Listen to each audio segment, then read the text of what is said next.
It is about 5 o'clock. It's Friday the 17th of April and this is week 20 of 27 training for the Ironman 70.3 in Bolton at the beginning of June. Now I haven't done one of these for a while and there's lots of reasons why I've not done that.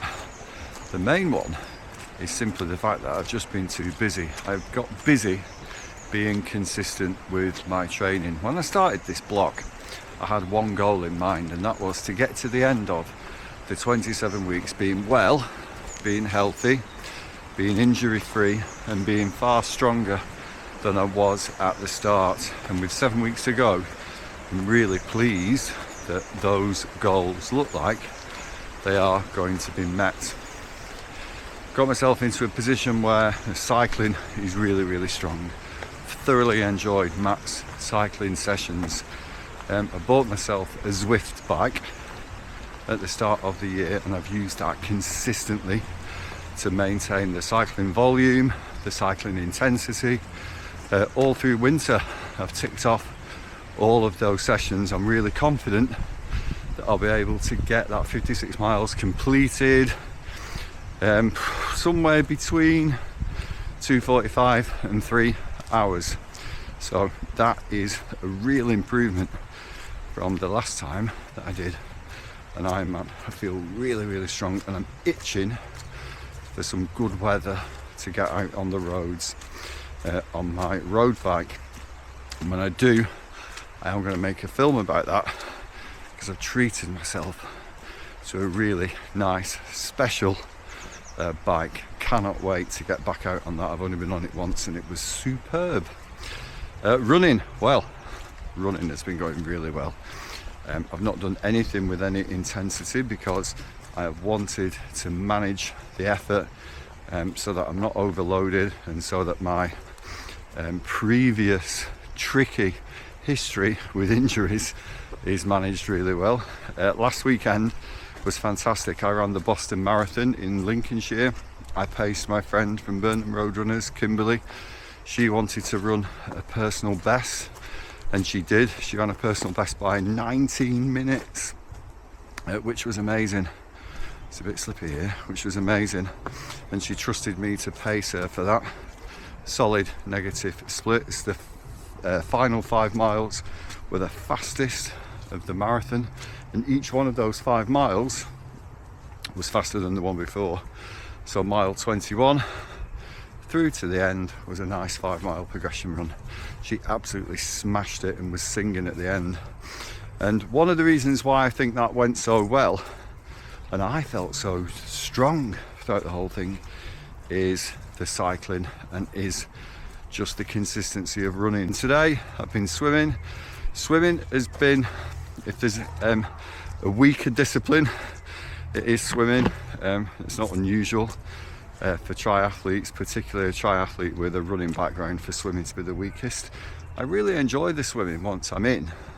It's just sometimes a bit of a mental battle getting going. But again, I have built up much more consistency with swimming than I thought I might be able to. And as a consequence, I've got absolutely no doubt. I'm going to go a different way because this is saturated. As a consequence, I've got no doubt that when June comes around, I'll be strong in that swim and I'll do far better than I think I will. So I haven't got any time targets yet. I might have in a few more weeks, but for now I'll just be happy to get around Ironman 70.3 feeling strong, really enjoying the day, because you have to with an event like that. Well, I have to. It's why I do it. And I think that's going to all go well.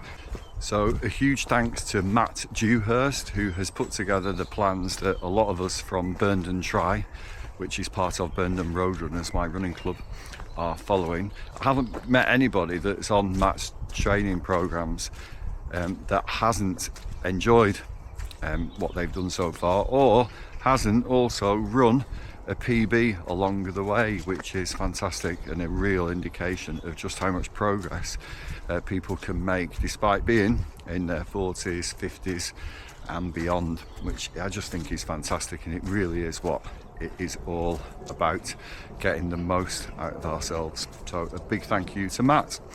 So where does that leave me with 7 weeks to go? Well, on Sunday I've got another marathon. It's not really part of a coaching approach. I'm not sure that running 2 marathons in 8 days ever is, but it rolled over from last year. It's a Manchester Marathon, and last year, in the dark days of last year, when I was injured and when I was ill, and when I vowed that when I did get back to running I would be taking things very, very easy, I rolled it over to this year, and it just feels like something that I have to do. I'm going to be taking it very, very easy. I'm going to enjoy it. That's going to be the target, just to soak up the atmosphere, get to the end feeling strong like I did last week in Boston, and then take it from there. And what I'm really pleased about this week is the fact that despite doing a marathon last Sunday, I haven't felt excessively tired, haven't felt stiff at all. I got back on the bike on Tuesday and felt fine. I haven't done much running this week. I've probably only done 7 miles, I think. I'm going to run Bolton Park run in the morning. There's a little shakeout run before the marathon. So we've got 5 more weeks of graft in front of us, and then a 2-week taper phase where we just start to bring things down a little. I'm not really a massive fan of excessive tapers, and I'm not sure what Matt's got planned for that. I think sometimes you can overdo it with tapers and taper too much, as it were, and get to the start line feeling quite unfit again. I thrive off movement, not just physically thrive off movement, but psychologically and mentally. I use exercise and all of this training and activity to deal with what feels like at times a very overactive mind. So although I am looking forward to getting to the end of this block and celebrating by just completing a strong Ironman, I'm not massively relishing 2 weeks where all of the intensity and the volume starts to come down, but we'll deal with that when that comes along. Then after Ironman, we're going to have 2 or 3 weeks of downtime where I just really recover from the, what will that be, the 3 marathons I'll have done this year, the Ironman I'll have done this year. So I'm going to take 3 weeks just jogging around, nice and easy bike sessions, some really leisurely swims, and then I'm going to be starting a 13 or 14 week block where I'm going to be targeting the Chester Marathon in October, because that is the main target for this year.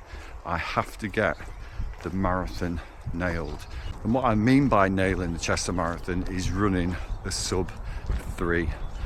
Even though I'm 51, and even though my PB is a long way off that at something like 3:28, I genuinely think that with the aerobic base that I am developing, and with the strength that I'm developing through Ironman training, that I can get as close to 3 hours as possible. I'm going to be going all out to do that.